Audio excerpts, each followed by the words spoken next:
Salam, selamat sore saudara-saudara yang terkasih dalam nama Tuhan Yesus Kristus.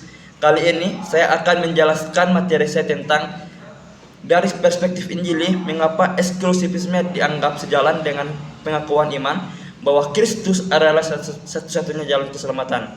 Menurut saya, eksklusivisme menegaskan bahwa keselamatan hanya di dalam Yesus Kristus. Di luar Yesus tidak ada keselamatan, seperti yang tertulis dalam Injil Yohanes 3 ayat 16 mengatakan bahwa karena begitu besar kasih Allah akan dunia ini, sehingga Ia mengaruniakan Anak yang tunggal supaya setiap orang percaya kepadanya tidak binasa, melainkan beroleh hidup yang kekal.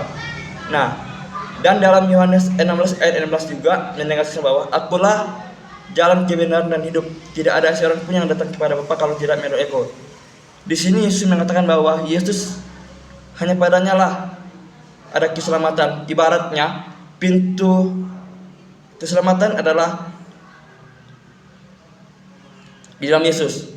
Bagi orang yang percaya kepadanya dan menaruh harapan kepada Dia dan mengandalkan Dia di setiap permasalahan hidup.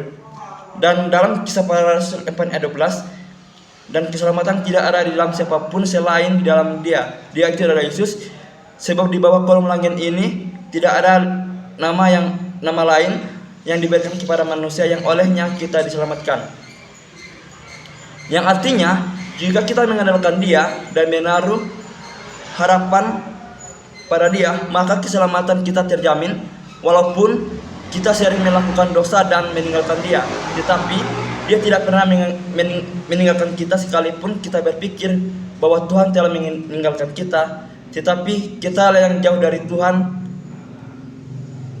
Dan dalam 1 Timotius 2 ayat 5 mengatakan, karena Allah itu Esa dan Esa pula Dia yang menjadikan pengantara Allah dan manusia, yaitu Yesus Kristus.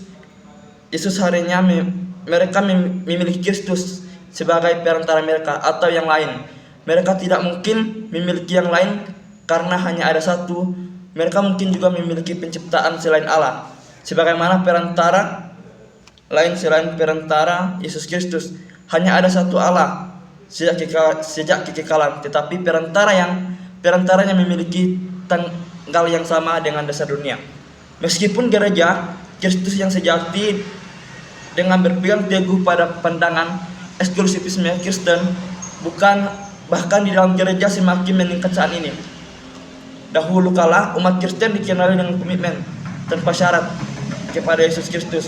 Menurut Ronald Nash, sebagai satu-satunya juru selamat dunia, persatuan umat Kristen. Jadi, menurut saya eksklusivisme adalah mengandalkan hidup sepenuhnya kepada Tuhan dan biarkan Tuhan bekerja di dalam hidup kita. Dan biarkan Roh Kudus menaungi dan diam di dalam diri kita, seperti yang tertulis pada 1 Korintus 3 ayat 16 mengatakan, tidak tahukah kamu bahwa kamu adalah bait dan Roh Allah diam di dalam kamu? Yang artinya bahwa Roh Kudus ada di dalam diri kita dan kita harus menjaganya dengan cara menyerahkan hidup kita sepenuhnya kepada Tuhan. Sekian dari pembahasan materi dari saya, semoga bermanfaat. Terima kasih, Tuhan Yesus memberkati. Salam.